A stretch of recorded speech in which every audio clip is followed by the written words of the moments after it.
Um, would you turn to page, session 5, page 99. Before we begin, we must pray. So, dear Lord, thank you for bringing us here today. Thank you for giving us the time to spend in your word. Thank you for giving us a chance to deepen our relationship with you, Jesus, and to come closer to you in a world that seems like it's going a little bit crazy at times, but hopefully things will get a little bit better. And we have basically a mission to go out into the world and share the good news with the world. And that's something that we need to take more seriously. In your name we pray. Amen.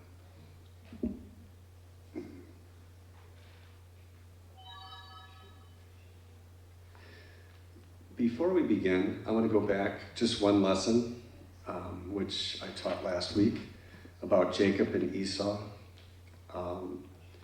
Two brothers that had a huge rivalry in their family. Two brothers that ended up wanting to hurt each other, perhaps kill each other. Is there anything that stands out from last week's lesson that you guys want to share, or thoughts that you might have?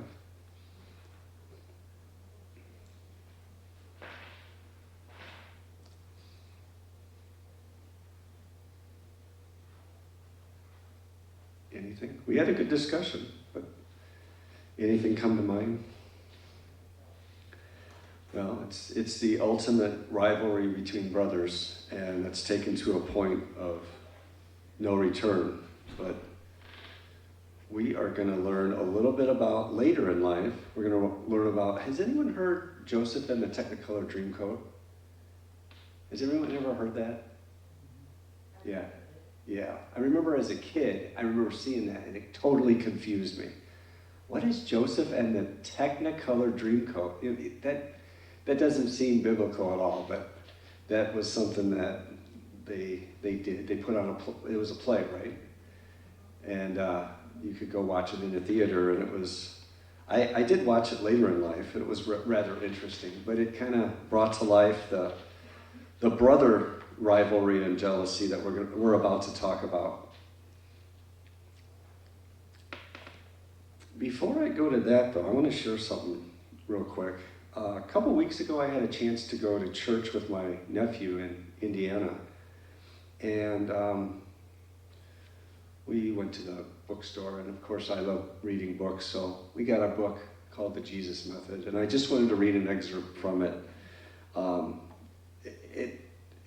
only about a third of the way through, and it's basically talking about, it doesn't matter what you know, it matters how you share. And it's kind of getting to the point that in a world that has people that are all over the place, we can go out and say, you're wrong, I'm right, you're wrong, I'm right. But without showing the love that Jesus did, you're not going to change anyone. In fact, you're going to make people rebel more. And this book is kind of sharing that whole philosophy and idea. So let me read a little part of it here. Comparing the Jesus Method with what I routinely see in current Christian culture, I've concluded that when we do not know the way of Jesus, we weaponize the truth of Jesus. Let that sink in for a second. I know it's a strong statement. Communicating what Jesus said without how he said it assimilates us into the ways of the world. The result is that we start using our beliefs as a means to prove we are right, to win an argument, to get what we want, or to put someone in their place. All those goals lie outside the goal of God. I have never seen this overemphasis on what is right and wrong grow relationships with guests, but I have seen it break relationships with guests and tear apart the family itself many times. It's not the method of Jesus. So, in a sense, he's writing about we can go around saying we're right, you're wrong, we're right, you're wrong. But if we don't do it with love, what are we doing? You know, we're just isolating and building up walls. So I just thought that was very interesting because it goes on to talk a lot more about bringing people in, etc. And that was just a little snippet, but I thought that was rather interesting. So today, page 99. So Joseph and his brothers, and he had a lot of brothers. It's going to talk about family jealousy. Unchecked animosity can lead to greater harm within the family. The Bible meets life. Jealousy thrives in the world of artists and musicians. One of the more renowned tales of jealousy comes from the classic movie Amadeus, which dramatizes the fictional account of, I don't know this word. Salieri. Thank you. How do you say it? Salieri. Salieri's jealousy of Mozart. A couple of centuries after the musical reign of Mozart, composer Johannes Brahms remarked, "Those who enjoy their own emotionally bad health and who habitually fill their own minds with suspicion, jealousy, and hatred, as a rule take umbrage at those who refuse to do likewise, and they find a perverted relief in trying to denigrate them." Wow. But it's not just in the art world. Families often stew in that sort of emotional bad health. The story of Joseph offers a clear example. All right. Growing up, what did rivalry look like in your family?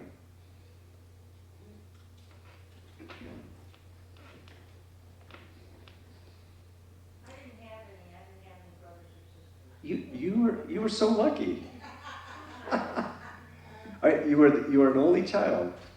So did you have? Well, I guess I'm sure you had other people to be, you know, in a sense, your classmates, your friends. Yeah, but I was not that type of person. Sure. I didn't like to fight with people. The competitiveness of it or something, and then yeah. Well, that's neat. We're just the opposite. I had one brother and 5 sisters. That's interesting dynamics. Well, I only had one brother, and obviously 2 men, brothers against brothers, and not that you're against each other, but you know, you compete. Better grades, better at sports, better at Boy Scouts. I remember like how many badges, you know, we were like, the problem is comparing, right?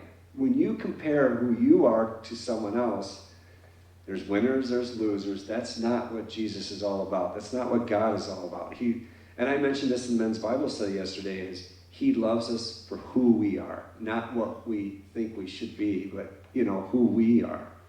You know, we can be, it doesn't matter who you are, what you do, you know, where you live, etc. We all have a part to play, and I think that's neat. You know, I feel comfort when I know that. When the world is out there comparing all the time how much money you make, the car you drive, etc., power, position, etc., I feel comfortable knowing that Jesus loves me for who I am. And that's very comforting. It feels like I have, you know, my best friend in some sense, you know, but obviously He's our Lord, but it feels very comforting. So, all right, let's turn the page. All right. Melinda, could you read the first section? Jacob lived in the land where his father had stayed, the land of Canaan. These are the family records of Jacob. At 17 years of age, Joseph tended sheep with his brothers. The young man was working with the sons of Elah, is that how you say her name? I think so. Zilpah, his father's wives, and he brought a bad report about them to their father. Now Israel loved Joseph more than his other sons because Joseph was the son born in his old age, and he made a long sleeved robe for him. When his brothers saw that their father loved him more than all his brothers, they hated him and could not bring themselves to speak peaceably So let's go ahead and read this, but we're going to find out that, no, I won't say a word yet. We'll find out. Favoritism. Favoritism. Sorry, I Oh, lost Sister Rodney. pardon? Kim's car is dead, so Oh, I had to run and get her. Does anybody have a charger or something you can, hook up her battery to? Because it's dead. We're later. You know, like. yeah, we And can. I don't remember where Marty lives, so I couldn't. Oh, shoot. All right. Oh, I know where he lives. I know where he lives. You want me to go get her? Can you? Yes. Yeah, no problem. I'm sorry, Bill. I thought I remembered where he was at, It's, and then I'm like, okay, this ain't it, Yeah. this ain't it, and I'm like, all right, I gotta go Sorry. back. Just gotta Yeah. go back home. You have to get her. it's 17th Street. It's across the street from the bus garage, but yeah, Yeah, I should have told you. That's And what I, I was looking for. I apologize. Thank you. When you guys just came in, we're on page 100. We just read the Bible passage, and we're talking about favoritism.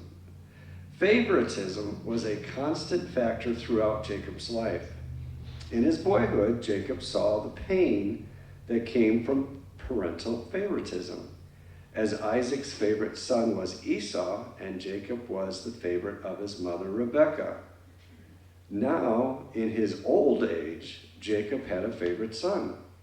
In the story of Joseph and his brothers, the real problem began because their father was a neglectful parent who showed favoritism and fostered a hostile rivalry. We've already talked about this, but anytime a parent would show favoritism, it creates a lot of dysfunction. And I think we've kind of talked about that. And that's something to kind of remember, is that anytime that you favor a child more than another one. I think my wife and I always said, we have 3 daughters, we love all our children. And the kids would say, do you love us all equally? And we'd say, it was a little bit hard to say yes and no, because we love you slightly differently. We love you for who you are, and the children need to be comfortable in knowing that their parents love them. Not that we love one of them more than the other, but they have different abilities, and that's the thing, that you have different abilities from your brothers and sisters, and that can cause a lot of favoritism and jealousy and all sorts of, bad things that can happen in a family. Jacob had a favorite wife. This makes it worse, too. He loved Rachel. But before he could marry Rachel, her father, Laban, tricked him into marrying her older sister, Leah. With Leah, Jacob had 6 sons and 1 daughter. He had another 4 sons through Zilphiah, or how do you say it? Zilphi? That was Leah's slave. To add to the family's distaste for Jacob's favoritism, the sons of Leah most likely heard how their father did not love their mother. Let's make this even worse. From Jacob's favorite wife, Rachel, came his favorite son, Joseph. Verse 3 refers to Jacob as Israel. Genesis 32, earlier, tells the story of Jacob wrestling with God and God changing his name to Israel. Joseph worked tending sheep with 4 of his older brothers. Joseph brought a bad report to their father about these 4 older brothers. Now his brothers viewed Joseph as both the favorite and a snitch. Something you don't do as a child. Telling on your brothers, and especially when you tell on them about a dream that makes them look like they are bowing down to their brother, which, we'll find out. Perhaps Joseph could have gently suggested to Jacob that he should be the one to ask his sons to provide their own report of themselves. Or Joseph could have informed his half-brothers their father requested a full report about them. He could have said, it may go easier for you if you speak with our father in person. But Joseph was only 17 years old. That's very interesting fact. Joseph's bad report only fueled the fires of hatred from his brothers. Compounding the favoritism, Jacob gave Joseph the famed robe of many colors, but his brothers saw only red for hatred and green for jealousy. The gift of the robe wasn't only a sign of favor, it likely revealed that Jacob planned to bless Joseph with the inheritance of his estate as a firstborn, when he's just one of many, many children. After all, Joseph was the firstborn of his true love, Rachel. Kind of like the plot thickens here. When the sons realized that their father loved Joseph more than all of them, they hated Joseph in response. Jacob proved to be a neglectful parent. His lack of leadership left their family's dysfunction to worsen. We must correct our children early in their lives and not tolerate bad attitudes. Parents mustn't stir up anger in their children. It's from Ephesians. Jacob's favoritism created harmful side effects in their family's relationships. First, it led to an emotional distance. That distance led to hurt, and hurt turned to bitterness. And bitterness intensifies into hatred, and the brothers' unchecked hatred, it escalated. It escalated to murderous intentions. Jacob's whole life was affected by favoritism. The pain of partiality could come full circle with the devastating loss of his favorite son, and the family would live under the cloud of a dirty secret for the next 20 years. Wow. So, question 2 asks us, how can we avoid or overcome the sin of jealousy?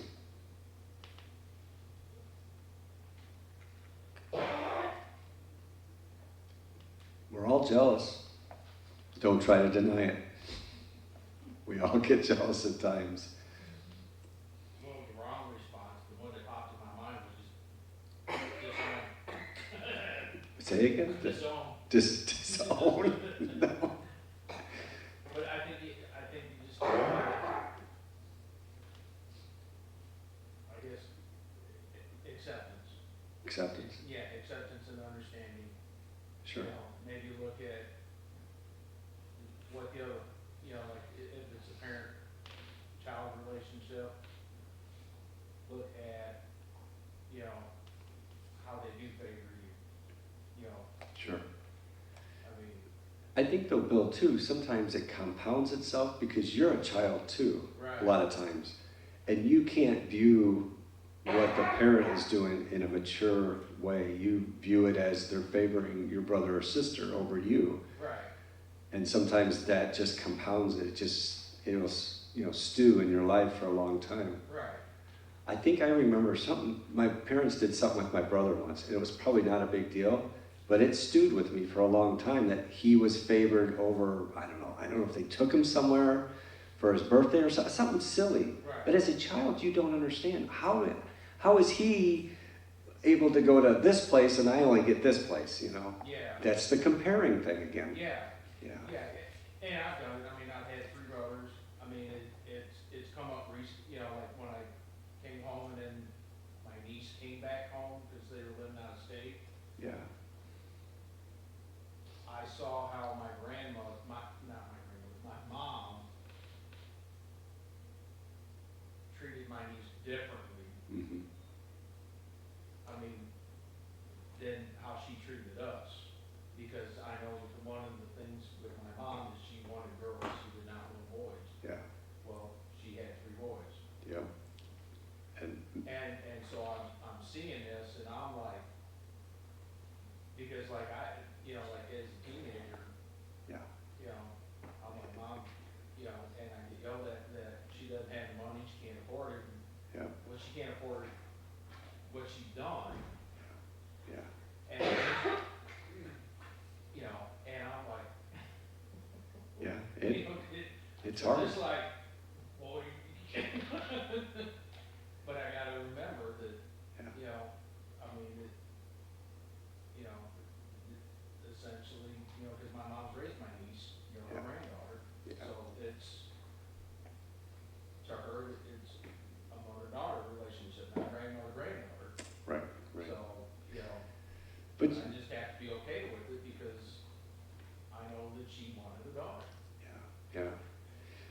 the thing you hit on is perfect, is that sometimes you see someone that you want a better relationship with, Right. and they might have a better relationship with Someone else. someone near you. Yeah. And that creates a lot of jealousy. Like, why can't they love me the same as you? Especially if you're thinking as a child, but we still think this way as adults. So Oh, yeah. we don't grow out of it. We just have to keep it in check. Why does my mom love my brother more than me? You know, that's what you Right. think in a sense. But before you were here, I tried to explain, this is how I combat that, or fight against that, is that I know that our Lord loves us all. Well, yeah. I don't want to say equally, but I know he loves us all for who we are, not for what we, not for who, all these things, not to check off all the lists, like they always say, I'm a good person, and I've given, and I've done this, and I've done this, and I've done this. But he loves us for who we are and where we're at right now. Yeah. Yeah? And it has nothing to do with anyone else. And me knowing that he loves me this, in a sense, the same as you, and you, and you, and you, and you, because he's our Lord. He's capable of doing that. We had imperfect parents, but now we have a perfect parent. And knowing that makes me feel comfortable inside. And then I don't try to get as envious or jealous of other people. Yeah. So, anyone else have a thought on this? How do you overcome the sin of jealousy? Kim, do you have any thoughts?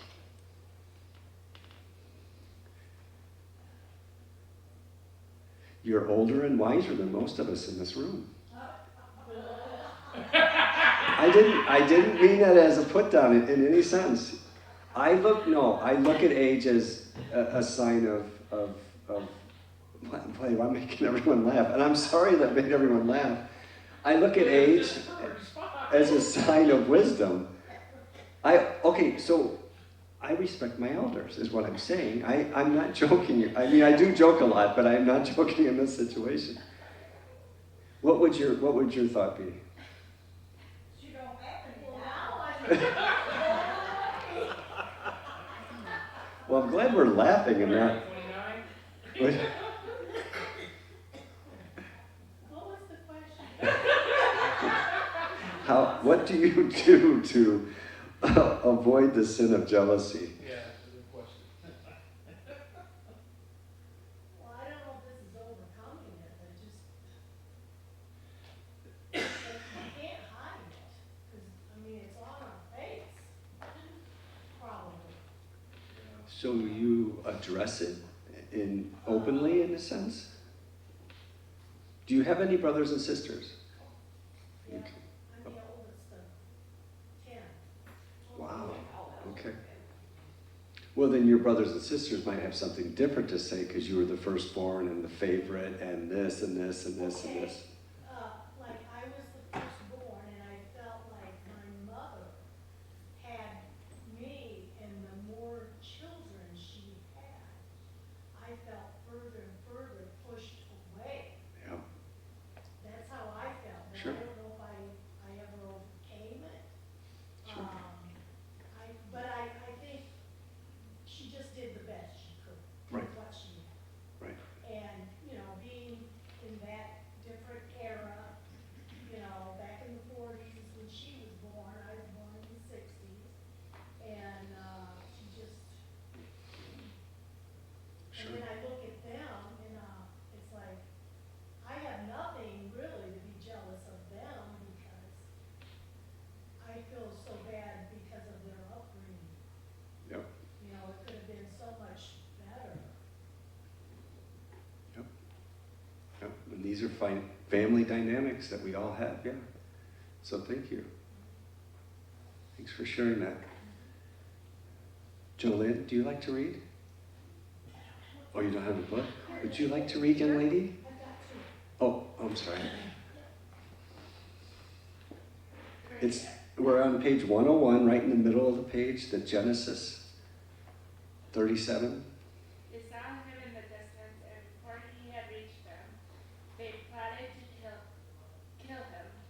They said to one another, "Oh, look, here comes that Expert. So now, come on, let's kill him and throw him into one of the pits. We can say that a vicious animal ate him. Then we'll see what becomes his dream. When Reuben heard this, he tried to save him from them. He said, let's not take his life. Reuben also said to them, don't shed blood. Throw him into this pit in the wilderness, but don't lay a hand on him, intending to rescue him from them and return him to his father. When Joseph came to his brothers, they stripped off Joseph's robe, the long-sleeved robe that he had on. Then they took him and threw him into the pit. The pit was empty without water. Thank you. Yeah, it sounds like the pit was a cistern where they would collect water, and it would be, that's kind of how they stored their water. It'd be there for a long time. It also says in my teacher manual that they would kind of paste or plaster the side of the wall to keep the water from leaking out, which obviously made it almost impossible for him to climb out too. Because if it was brick or something, maybe he could have finger holds and climb out, but it sounded like it was something like a prison. It also said that that's where they actually could throw prisoners. Like how we've evolved to a modern day cell with bars. They said that at times they would use cisterns to throw criminals in, to hold them so that they would also chain them and other things, but that would be a very interesting way of holding someone, just throw them in a cistern. So, as Joseph approached, his jealous brothers chided. Here comes that dream expert. They quickly hatched a plan to kill him, but Reuben, who was the oldest, like Kim, who was the oldest of their family, stepped in to cool off their hatred for carrying out the murder of Joseph. He convinced them just to throw him into a pit, a dried-up well. Reuben had enough of a conscience and a firstborn sense of responsibility, perhaps, to plan on returning to the pit and freeing Joseph, like later. Reuben planned to take him back to his father. Not their father, but his father. Do you understand that? There's so many children with so many different mothers and fathers. Okay. Not fathers, I apologize. But anyway, there was no sense of brotherhood in their family. Deeper still, the heart of their hatred was a father-son conflict. They hated their father's favoritism toward Joseph. They hated it. Their anger was ultimately against their father, but they took it out on their brother. The bitterness in the brothers' hearts sprang to the surface as Joseph drew closer. Their hatred erupted into action. When Joseph came within arm's reach, they stripped him of the robe and threw him into the pit. They overpowered Joseph and knocked him down to size. They quickly made their point. Who do you think you are? You're not so special after all. You're no better than us. Jealousy unchecked. When conflicts with others are left unresolved, we often say people's feelings fester or take root. That's what the Bible calls the root of bitterness. The writer of Hebrews warned, make sure that no one falls short of the grace of God, and that no root of bitterness springs up, causing trouble and defiling many. Hebrews chapter 12, verse 15. When bitterness springs up, it can be an exploding emotion that overwhelms us and will defile others. Today we use the term toxic to describe this type of environment. The brothers probably had a good laugh after they threw him into the pit. Soon after, they ate lunch, utterly indifferent to the suffering of their younger brother. But seeing Joseph humiliated wasn't enough. There's nothing rewarding about the laughter from a bitter heart. Giving someone their comeuppance doesn't satisfy. When the brothers saw a caravan passing by on its way around what we could call the loop to Egypt, Judah spoke up and suggested a way to avoid murder, but still get rid of Joseph for a small profit. So instead of killing Joseph, they stopped the caravan while Reuben was away and sold Joseph into a life of slavery in Egypt. As far as the brothers were concerned, Joseph was now out of the picture. While they didn't kill Joseph, their sin of hatred was just as bad as having committed murder. Later, the Ten Commandments would declare, "Do not murder," in Exodus. And the biblical law would state, "Do not harbor hatred against your brother," in Leviticus. The Apostle John wrote, "Everyone who hates his brother or sister is a murderer, and you know that no murderer has eternal life residing in him." That's from 1 John. So, question number 3. How would you describe Joseph's family at this point? Toxic.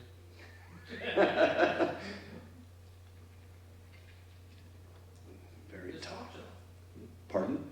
Dysfunctional. Very dysfunctional, right? Yeah. They've gotten to the point of basically murdering, or Yeah. a one step below murder maybe, because they didn't outright kill him, but Right. in a sense, then they hatched another plan and said, well, let's trade him, let's sell him into slavery, which in some sense back then was murder almost to a point, because if you were sold into slavery, you really never got out of it. Yeah. I mean, that's pretty much the way it worked back then. So, anything else on that one? Totally dysfunctional, right? Well, it gets a little worse, I guess, if we all kind of know the story. Oh, I don't know. Melinda, who's sitting behind you? Anne? Annie, could you read the next passage? yeah. Tammy. Spell it. Tammy. Oh, Tammy, I'm sorry. I don't have my hearing aids in. That's also a function of... I had to spell it out for him, because he kept saying Amy. Her real name is Tamara. It's Tamara. Ah, Tamara. Oh, wow. Okay, Genesis 37:31-34. So they took Joseph's robe, slaughtered a male goat, and dipped the robe in its blood. As they sent the long sleeved robe to their father and said, "We found this. We examined it. Is it your son's robe or not?" His father recognized it. "It is my son's robe," he said. "A vicious animal has devoured him. Joseph has been torn to pieces." Then Jacob tore his clothes, put sackcloth around his waist, and mourned for his son every day. So, thank you. The 10 brothers' harsh mistreatment of Joseph included tearing off his robe of many colors and throwing him into the pit, where he was left alone while they ate lunch. After lunch, they pulled him up out of the pit, only to sell him to the Ishmaelites. Go to the next page, 104. We don't know what Joseph may have said to his brothers as the Ishmaelites took him away. Think of Joseph trying to make eye contact with any of his brothers, hoping to get even one of them to change their mind. But Joseph faded from view as the caravan resumed their journey to Egypt. He was gone. Life as he knew it was forever changed, and everything the brothers would do from then on would become part of the cover-up against Joseph and their father. Question 4. Why do we often treat family members worse than we do other people? I love this question. Yeah. Say it again? I said, "'Cause we can." Then I said, "No, I'm just." I think it's unrealistic expectations, Okay. you know. Unreal. They don't meet them, or you just are frustrated with them, or? Vice versa. I mean, some of the issues that I've experienced is that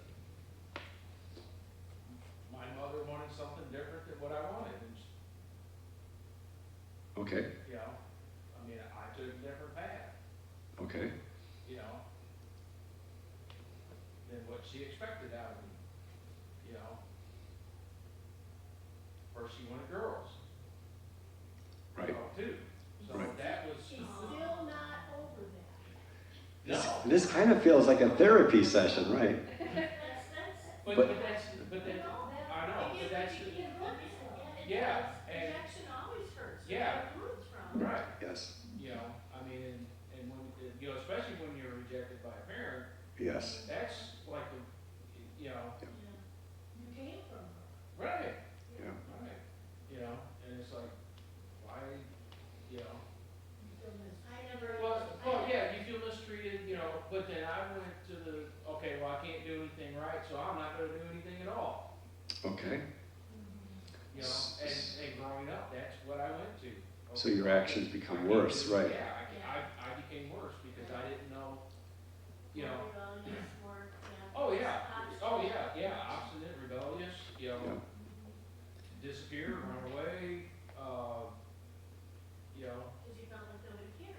yeah, You were rejected. yeah, One of this is very simple, but one of the things I learned as a parent and as a teacher is that if a child doesn't get attention in a positive way, they're gonna go negative and they're gonna try to get attention that way. But that's the humanness of us, yeah. Alicia knows that as a teacher, right? Alicia, what would you think about this question? Do you treat your family members worse than you do other people? I don't think so. You don't think so? Oh, Why do we often treat family members as other people? Because they're the ones that are closest to us, the ones that we expect to be there, no matter what we say or what we do. so why would you treat them worse though? Take that. You expect them to be there for you and they're not, maybe? Or what do you think? Do you treat your brothers and sisters differently than you do others? Do you have brothers and sisters? I have two older sisters. Two older sisters, okay. I don't know, I don't talk to them a whole lot. Pardon? I don't talk to them a whole lot. That could be one thing. I mean, you decided to separate, like not engage in, Pettiness. yeah.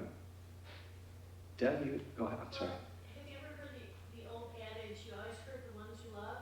Yeah. And I think you do that because you know that they're gonna love you unconditionally. Hmm. You So know, I mean, so you don't care about what you do to them, then? No, it's not that you don't care, it's just that it's easier to take out, hurt on somebody that you love because you know that they're going to, you're hurting them. It's not right, I'm not saying it's right, but it's just more familiar. You know, they're gonna love you no matter what. You know, like the things you did when you were a kid, when you were rebellious. Your parents loved you, why did you do that, you know? You did it because you could, or you thought you could, but your parents love you, you know that they love you, you know it's gonna hurt them, but you know they're gonna forgive you. And they're gonna continue to love you. And it's just not right, I don't know why we do it. That's a tough dynamic, yeah. Yeah, but we do, I mean, you know, it's like husband and wife too, you know? oh, yeah. They can, you know, Well, you're also getting to the point that if you hurt someone that's not a family or friend or whatever, they just won't ever interact with you again, right? I mean, they go off into the world, but your family and friends are always there for you, right? It's maybe like a yo-yo. If you hurt them, they move away, but they come back, and then they come back, you know. Because if they're a true friend, no matter what you do, they're going to come back and be your friend, right? And a family member too. well, like you said, you can pick your friends, but you can't pick family. So your family's always gonna be there, whether you Mhm. Like your- diss them or, you know, treat them like, you know, princes and kings and stuff. Sure. But, I mean, that's what family is, and they do it, you know, they do it to you. And you're like, well, they're just having a bad day, you know, or I understand where you're coming from. And, you know, like you had a bad day at work or whatever, and, Right. you know, you take it out on your husband, well, you know, or whatever. Well, sometimes your family can be your best teammate too, to help you and encourage you to get through situations, I guess, too. So, Yeah. it's a very good point. Can we go back a page to page 103? We often kind of skip over this engage, but I kind of wanted to read it. Avoiding the green-eyed monster. Jealousy has often been described as a green-eyed monster, and it harms anyone in its way. Use numbers to rank the following causes of jealousy you've seen, especially in the family. I'm just going to ask you to do the top 3. Look at these 3, or look at these 6, 7, maybe more. Pick the top 3.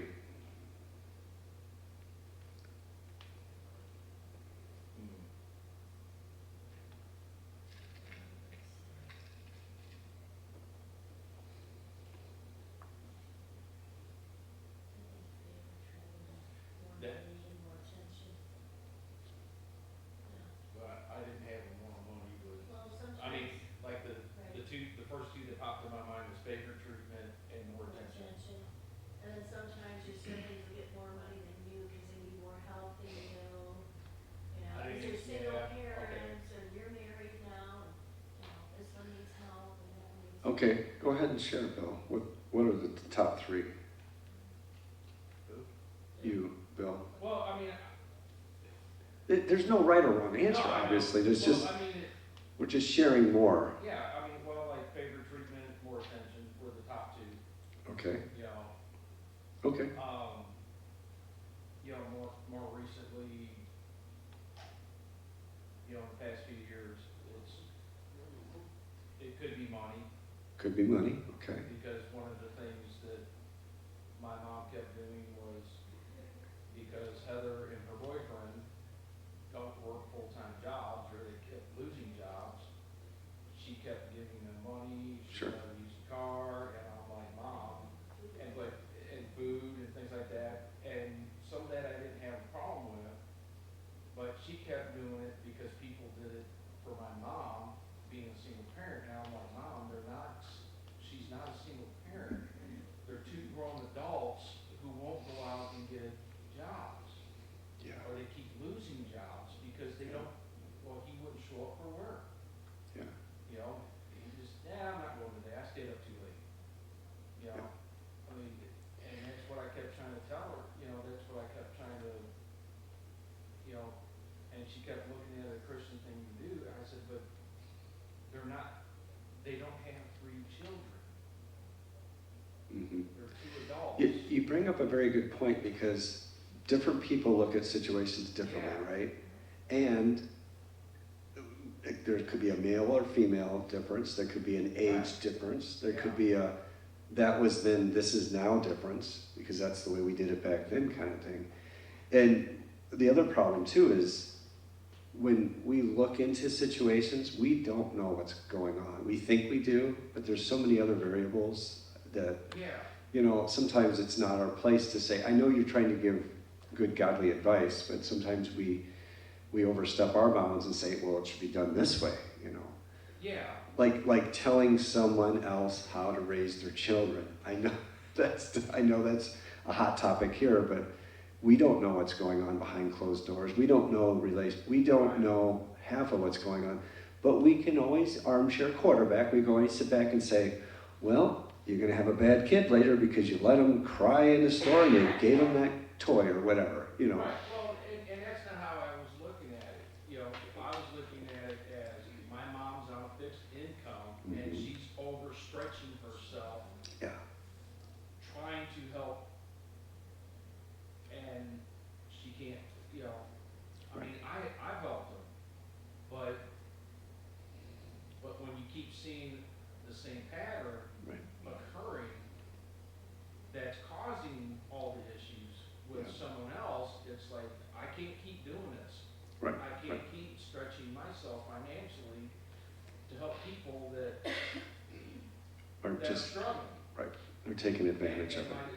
Yeah, and that's how it feels. I mean, I don't know if that's what it is, you know, but it's like, I can't keep stretching myself financially, helping you because you guys keep losing jobs,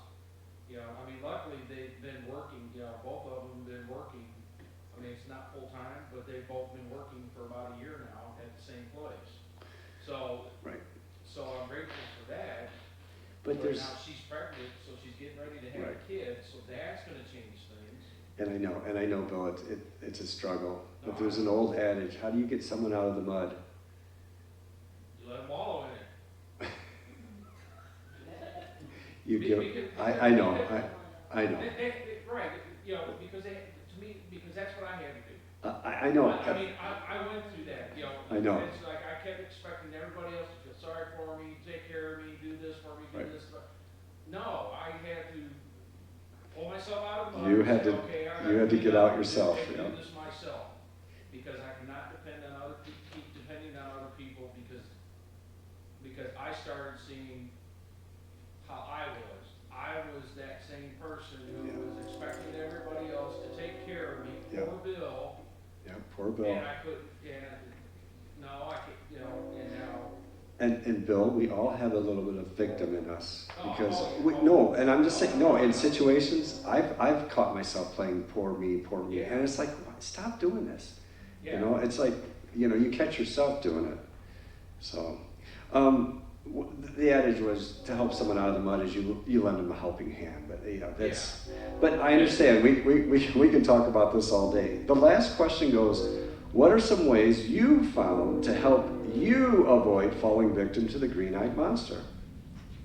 Being okay with what I have. Being okay with what I have. Being, yep. I mean, because like, a friend of my mom's, they bought, because they have a horse ministry. Well, they bought a bigger horse trailer that's also a camper. Well, they needed a bigger truck. So they bought it, and I was like, oh, that's a nice truck. I'm like, but Yep. I'm like, you know what?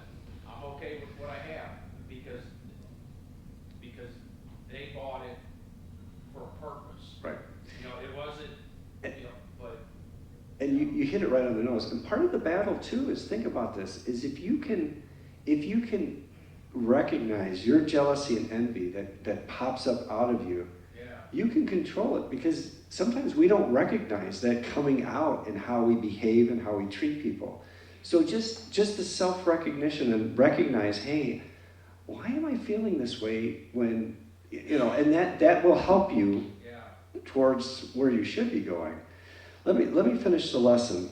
These hate-filled brothers immediately set into motion their cover-up. They took the remains of Joseph's torn-up robe. They slaughtered a male goat, and they dipped the coat in the blood. Rather than tell their aging father another lie, they presented falsified evidence of Joseph's demise. So Jacob would come to a false conclusion.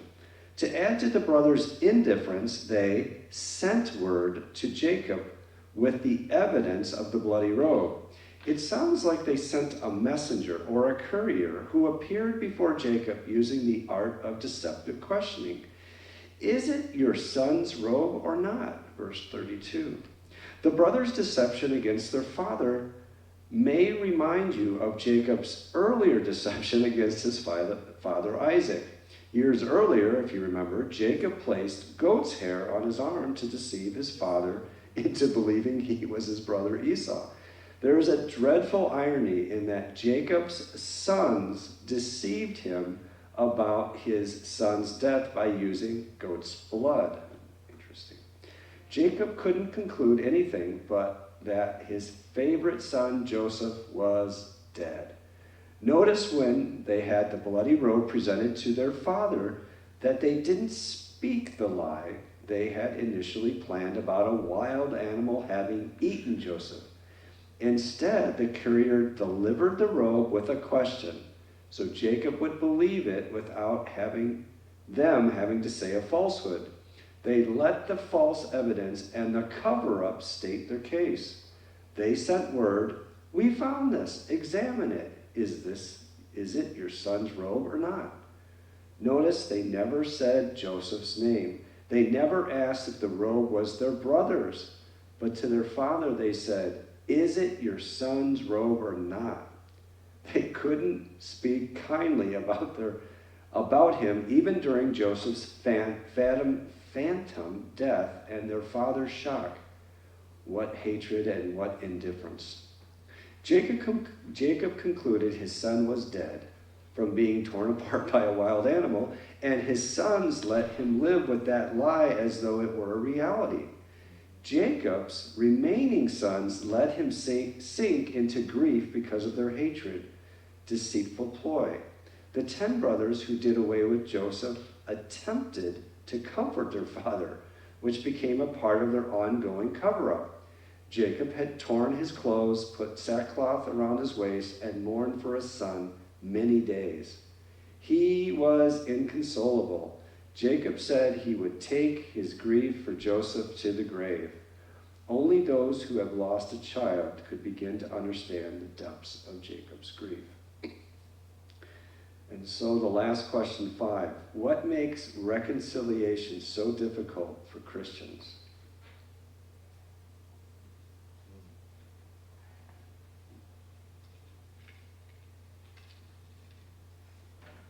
Having to admit what you did, Having to admit what you did, how you treated people.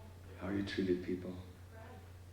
Having to admit your sin and how it's an admittance to, yeah, that's a good point. And the old adage, what goes around comes around. Yeah, goes around, comes around. Actually, that's kind of biblical, because what you reap, you sow. Yeah. Yes, So, I mean, yeah, we make choices in a sense. We constantly are making choices, and sometimes they're bad choices. Let's just finish real quick because we got a couple minutes. Live it out. What actions will you take in response to today's study? Choose one of the following. Always pray. Pray, pray, pray. Pray for God to keep you from all forms of animosity and resentment. We must not tolerate attitudes of unkindness towards others. Left unchecked, the root of our wrong attitudes can grow into harmful actions with bitter consequences. We can also share. We can contemplate what you can do to stop these types of issues from taking root in your heart. Connect with your friend who knows you well and share with that person your struggles. Kind of like having a mentor. And of course, we can always forgive. With God's help, begin the process of forgiving someone from a past hurt. Start the process of reconciliation with that individual. And there ends our lesson. Thank you guys thanks for sharing, please. I appreciate it. Bubbles. And bubbles.